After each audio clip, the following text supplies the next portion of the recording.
We're going live. Taxes.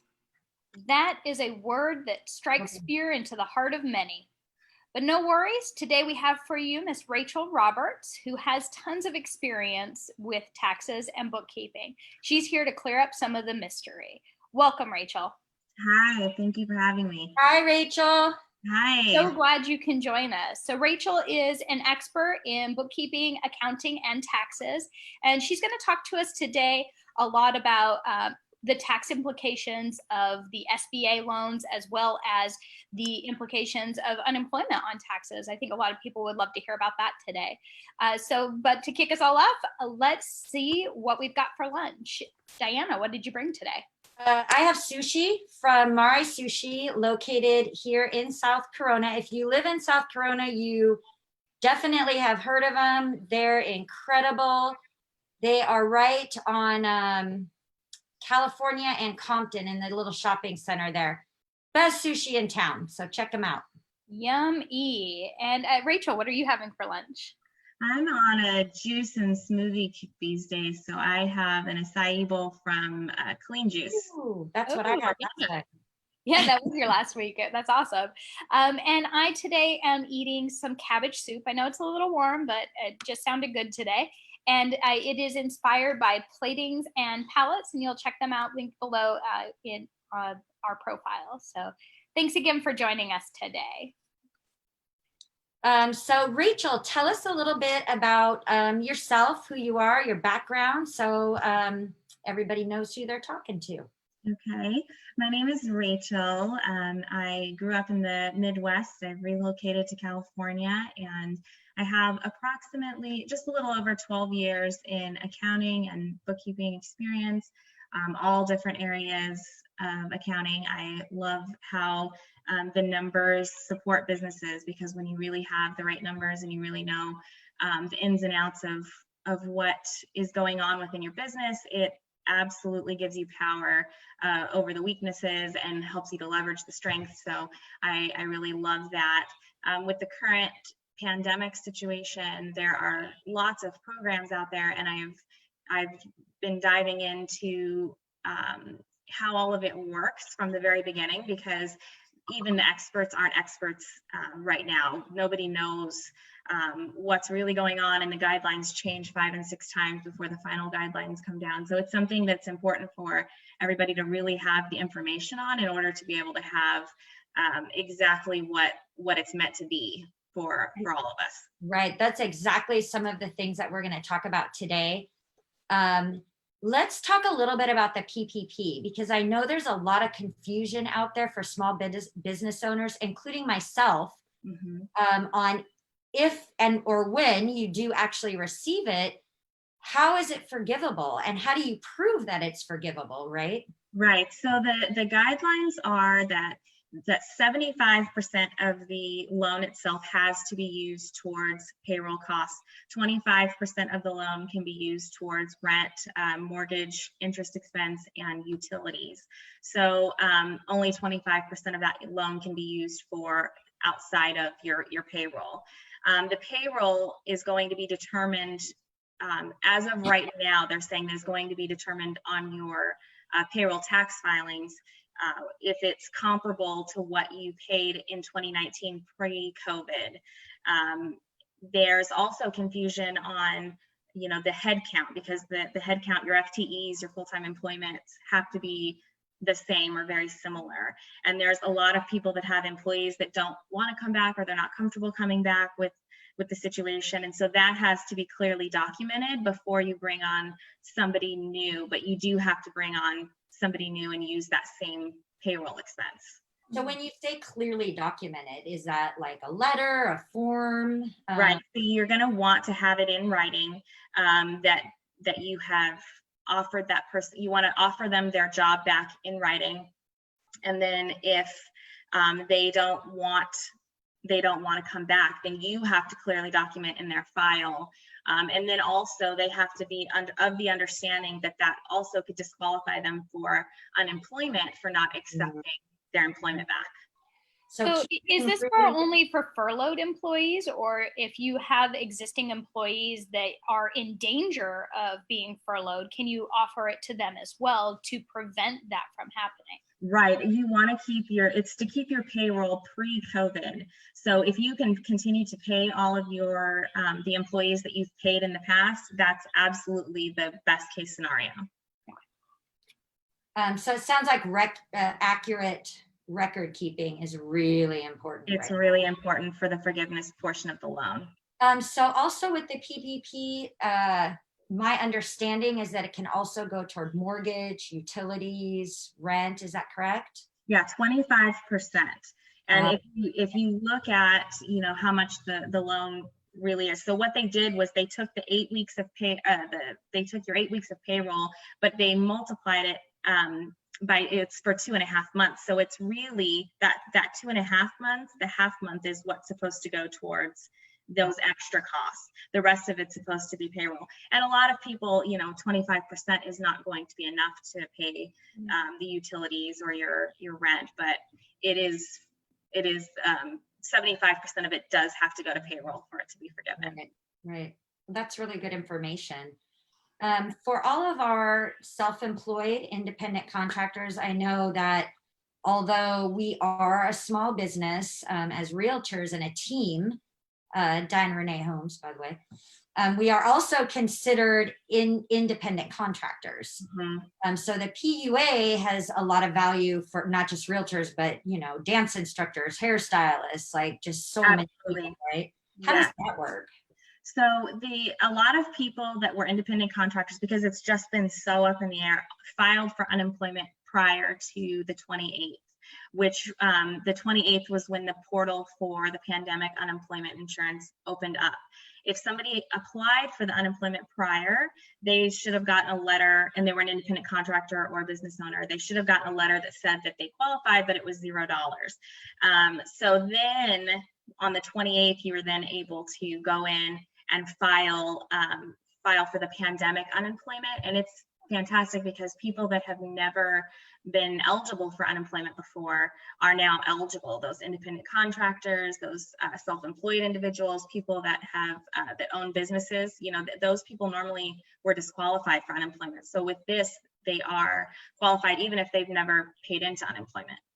Oh, wow. So question with the unemployment. So you are, say, a hairstylist, right? Or a realtor, and you apply for the unemployment, you're receiving it, but you begin doing hair, but on a very limited level. Mm-hmm. How does that work? Do you call it, say, hey, I no longer need it, even though you kind of do need it, right? Because things are so slow. It's supposed to cover the gap too. So even people that are employees that their hours have been cut, they're still eligible to get the extra to bring them up to full time, or to get what they have a gap in pay.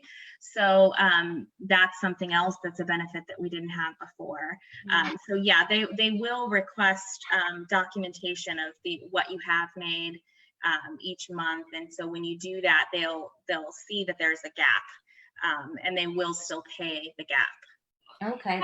How does unemployment affect your taxes in 2021? So if you get unemployment during this time, what do you need to do later on concerning taxes? Okay, so unemployment is taxable income. So it will be you either decide to have the taxes taken out as you get the money, or you decide to pay the taxes next year. Obviously, if you can afford to have the taxes come out now, then you're covered for when you do taxes next year. But if it's a problem and you don't have it right now, then you can opt to pay them next year. Okay, that's cool. Does anybody have any questions for Rachael? Let us know. Now's a great time to ask. Also, if you want to click the like button, that would be awesome too. It really helps us out, you guys. So if you wouldn't mind hitting that thumbs up, it turns blue. It's really cool. You should try it. Hi, Mary. Hi, Carolyn. Hi, Laura and Michael. Thank you guys so much for joining us. Really appreciate it. If you guys have any questions, just type them in and we will get them answered for you. One of the other things was, I don't mean to use acronyms, but I don't know the full name. I'm sure you do, Rachel, the EIDL. Tell Yes. us about that. I know that's for small businesses, right? Correct. So the EIDL loan, that's EIDL is the EIDL loan. It's a disaster SBA loan.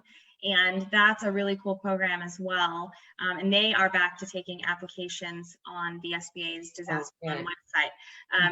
And their portals have been really full, so they are completely backed up. But you should definitely get an application, and if you qualify. So that's independent. Put a link below too to the SBA's. Okay, perfect. The independent contractors, sole proprietors, business owners, small businesses, they can all apply for this. They have a simple, streamlined process. In the beginning, it was a nightmare trying to get everything on there, but they've got a streamlined process now.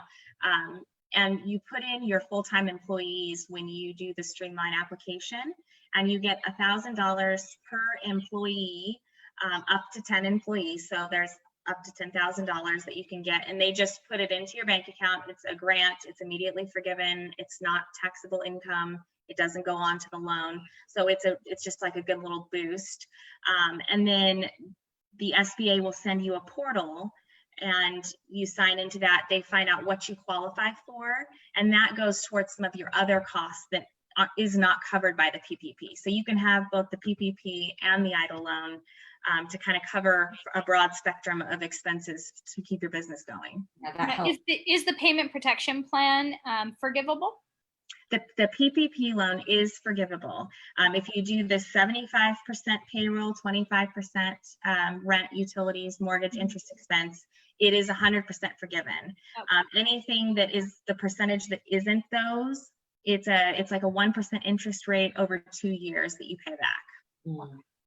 But the EIDL loan, if you had to use a portion of it, you would be required to pay back that portion, but not the entire thing. Like the entire loan isn't at risk. Correct. Just the portion that you use for outside business expenses. Right.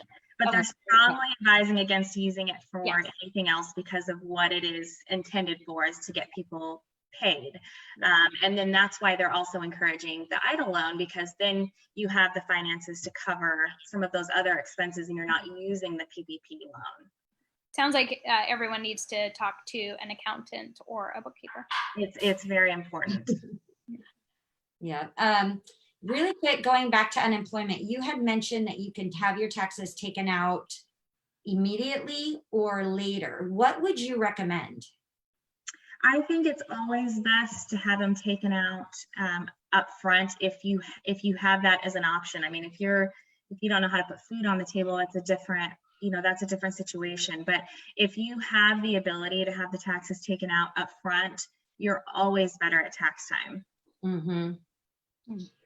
Okay, great. Does anybody out there in Facebook land have any questions for Rachael?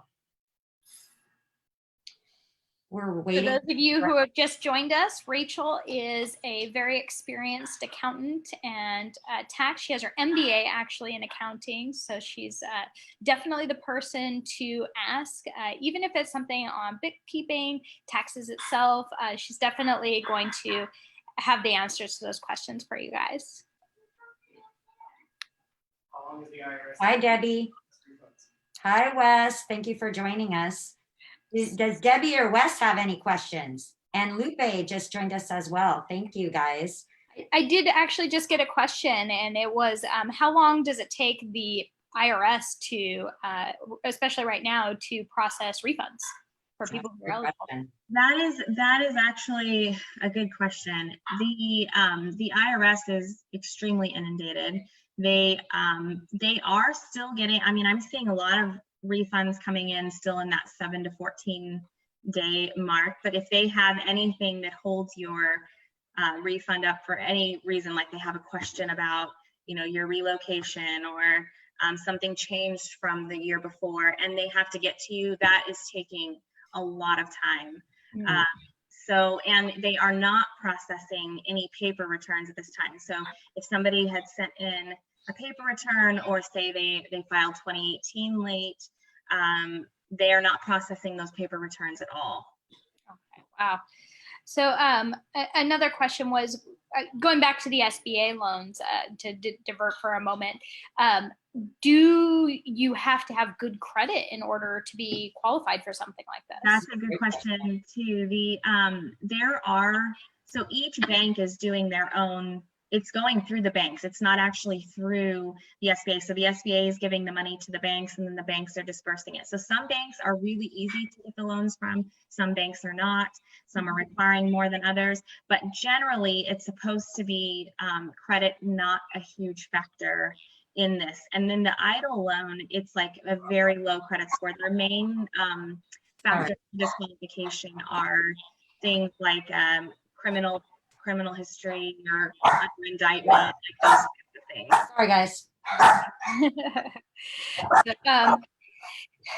I had a question. It was on the tip of my brain. No problem. And then the dog barked and I got all sidetracked. Yeah. So it was actually, do you think that a small business owner would have a better chance with the bank that they currently are banking with, or with another one that's maybe known to be a little bit more lenient if they do have some of those credit issues? Yeah, that it is best to go with a bank that you have a relationship with. That a lot of the major banks are not doing, like Wells Fargo. They had a tough time with the whole process, and so they opened a portal just for a very short time, and it was for the second wave. So they, on that SBA website that we'll put the link on there, they actually have a list of banks that are allowing you to apply through them without having a prior relationship with them. But it is best to go through your bank if they're doing it. Okay, so really there would only be an issue if your bank wasn't offering it for some reason. Correct. Yes. Maybe it's a smaller branch. Yes. So some of the smaller banks are ones that have the funds because their relationship size is smaller than some of the really large chains. But so sometimes those are the ones to go to. Okay. And are there limited funds available? There are limited funds available. They did the first wave of money, and that was supposed to last for a couple of weeks, and it lasted for just a few days. And then the second wave of funding had a lot of people in the portal already, like in the pipeline, waiting for funding. And when the second wave of funding came through, it lasted a very short period of time as well. But there are some banks that still have the funds. I know PayPal was, I was able to get the PPP through PayPal, and that was actually the only one that responded to me, and I applied at multiple banks. Yes. So. Yeah, the fintech companies are definitely getting on board with it. Sometimes they're the ones that are more credit stingy, where you need to have a little bit better credit, but you know, it's definitely a good option. Well, it was surprising to me how they actually didn't ask for a lot. Like, well, I had everything. Luckily, I had done my taxes just before this whole thing blew up. So I had everything already prepared. Awesome. But I did have a couple folks I know, small business owners, that didn't have their 2018 taxes. They were still waiting, like getting them together, or their 2019. So they're not able to actually even apply, right? Right, not until those are filed. But with the PPP, they were accepting drafts, IRS tax drafts, if those were not filed. But I don't know the logistics, you know, if there was more things required if you didn't have those filed. Right, that makes sense. That's great. You know, going back to unemployment for the regular Joe and Jane out there that aren't small business owners. Now, I've heard that in the state of California, you may be eligible for additional funds. So can you tell us more about that? Yes, there is a period of, I want to say it was from the 28th of last month until July. There will be an additional $600 a week added to the unemployment benefits for those that qualify. That's awesome. Yeah. That is really awesome. It is. That's It's always super good to hear when cool. like little things are being done to really help to keep our economy as on track as possible during these uncertain times. Right, because you have to have the money to spend it in order for the economy to be able to keep going. So it's really, Right. really important. Well, And relieves some stress too, right? it does, it does, it does. One little thing you don't have to worry about. Right. And those that qualify for the pandemic unemployment insurance also qualify for the extra $600 too. So the independent contractors and the self-employed, those people will also get the extra $600 a week. So what are the time limits, like if you haven't applied for unemployment or PUA pandemic unemployment, is there a time limit where you have to apply by a certain time, or? They are actually allowing it until the end, until December 31st of 2020. So through this year, if you're affected at any time throughout this year. Well, plenty of time, guys. If you haven't applied yet, definitely, absolutely. Yeah, get on there. Yeah, that's awesome. Absolutely. And if you have a hard time with the portal because they have such a high influx, a lot of times you'll get to the end of the application and it'll say, you know, that the server is busy, please try again later. You just got to click submit over and over and over until it finally goes through, but it will go through. So just stay diligent. I helped a friend of mine do it. He was struggling, and that's what we did. I used to be in IT, so I'm like, oh no, we're just going to keep clicking this until it works. Yeah, absolutely. Because if you put it off, then it will always be that way. So just keep pushing it until it goes. You'll get that window. Yes, it'll happen. Eventually, yeah, you'll be allowed in. Yeah, that's awesome. Is there anything else, Rachel, that you, because we don't know what we don't know, right? Absolutely. What else should, what else should small businesses be doing or know that can help them moving forward through this? Well, I think that just between the PPP, the EIDL loan, and the PUA, I think these are opportunities and could be opportunities that small businesses haven't had before. And I think that while this is a really, really hard time, a lot of the successful people are the ones that know how to take advantage of opportunity. And I think that this could be a window for a lot of people if they know how to utilize it.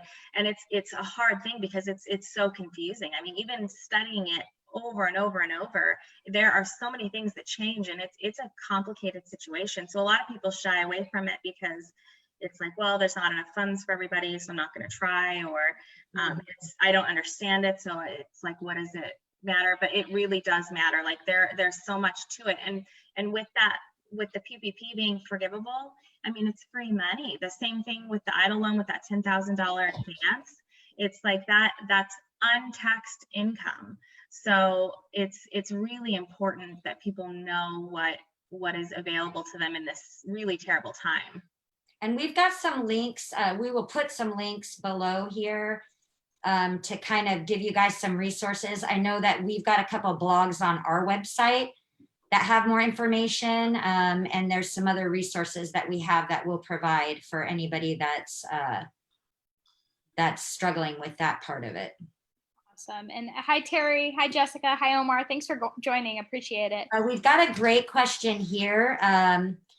If should people be warned about the information if it's legit or not? Because I know there's a lot of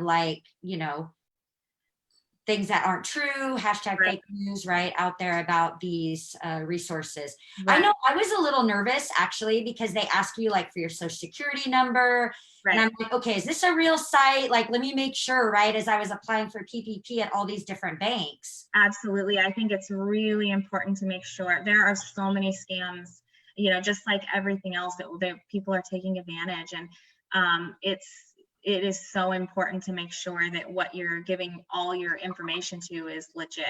Yeah. I think you absolutely go to the source, the SBA, you go to the bank that you're getting the PPP loan through, and you make sure that it is definitely a legit company and it's not just a Joe Schmo website that wants your information. Yeah, if you're getting a random text at, 11 a.m. asking you to get, obviously Yeah. that's Right. Probably. Or an email saying that it's PPP, Yeah. but really they're going to charge you 30% interest for a Right. loan to get you through. It's not the same. People preying on us, guys. So be careful, Definitely. watch yourselves there. We did get a question actually from Terry and David. They're both asking, when do we get stimulus for those who haven't been stimulated yet? I don't. That's a good question. I think that the people that haven't been stimulated yet are probably, it just depends. Like, did you file your taxes after the stimulus initially went out? Because that matters too. I think that I've seen a lot of people get their refunds and about 2 weeks later get the stimulus. But it does depend if there was any kind of hold up with your tax return. They did say though that if you missed the stimulus and you should have been eligible for it, you can claim that credit on your taxes when you file next year. So anybody that doesn't actually receive the funds can file for it on their taxes. I know that paper checks though, they're saying, I know some people that have gotten them, but they're saying paper checks could be as late as September. Wow. Oh, wow. I know my mother-in-law just got hers. Through the IRS that you can go to. We'll put a link in where you can check on your stimulus check. Yeah, to get my payment. Get stimulated. That's what I want to say it is. I wish they named it that, but stimulus check or something. Yeah, if you go to the IRS website, there's a button that says get my payment, and it'll have you put in your information, what you filed on your last taxes, and then in your social, and then it'll give you the status, if it's going to be deposited on a certain day or if they're still trying to get information. Oh, cool. We had a question from Carolyn asking, how long in general does it take to receive funds from like the PPP and the EIDL loan? Okay, so that is a really wide and varying question, and it's hard for everybody. So they are with the PPP loan. Once you are qualified for it, and they say, okay, the funds are yours, within 4 or 5 days, you should have the funds. So the PPP is pretty fast once you actually get the approval. The EIDL loan, though, it has varied across, and I've seen so many people do it at the exact same time. There's even, 2 businesses I filed on the same day, and one of them has received it, the other one I still haven't received anything on. So it's a very weird process, but there's such an influx. And they said when I called to get some information a couple days ago, they said that there was a 2-week period where they were shut down because they didn't have the funding. And so they are way behind, but they're working on, they're working on all of it. As long as you get your file number, the OMB number when you file, then you're good to go. Like, you know that you will get your funds. It's just a matter of time. Sorry, guys. Well, that's great information, because I know a lot of people are kind of, including myself, when you get accepted for the PPP file, it's like, okay, every day you're looking, right? Did it come through? Because we're all in need right now. Absolutely. Bottom line, Absolutely. Certainly. Well, you've given us a lot of really great information today. Thank you. Oh my gosh. So great. Is there anything else, like as far as PUA, unemployment, that you think that our viewers should know? I think that with the PPP, the forgiveness, if you get that loan forgiven, it is untaxed. So I think that's important to know. So if you get, it's like having a grant and you don't have to claim that, like if there, you won't pay taxes on that. If a portion of it goes to a loan, then you can deduct the interest expense. But I think it's important to know that you don't pay taxes on whatever's forgiven. And the same thing with the EIDL loan. If you get that up to $10,000, it's untaxed. So I think that that's really awesome. Yeah, it is. Okay, great. So does anybody else have any other questions before we let Rachael free into the wild? And also for everybody who's out there, if you know someone who could benefit from this information, please tag them or share it with them, and reach out, and we can get them in touch with Rachael, who may be able to answer more questions for them. We really just want everyone to know the most they can about these programs that are available, because like Rachael said, this is free money. And if you are a small business owner, and especially if you're struggling, you should be applying for these. Don't be afraid of the process, though you may need to be patient with the process. Absolutely patient. We'll have links below with some resources, reliable resources that are legitimate for you guys. So that'll help as well. So thank you so much for joining us, Rachael. It was really awesome. Thank you so much for having me. Next week, so guys, be sure to, again, like Michelle said, to share this video with anyone that you know of that it could benefit. We're doing these every week, every Thursday, Lunch and Learn Ask a Pro. Next week, we'll be having Gabriel Arroyo of Soaring Families Counseling on with us, and he'll be talking about how to deal with all of the different emotions and feelings that go along with this quarantine and just a global pandemic. I mean, who would have thought, right? So we're actually living a horror movie right now, guys. So Dave's going to help us with that. So be sure to join us next week, and be sure to like or preferably love our video, and follow us at Diana Renee Holmes on Facebook. Yeah. We will see you all next week. Bring your lunch and follow the red ribbons. Bye. Thank you, Rachael. Thank you, Rachael.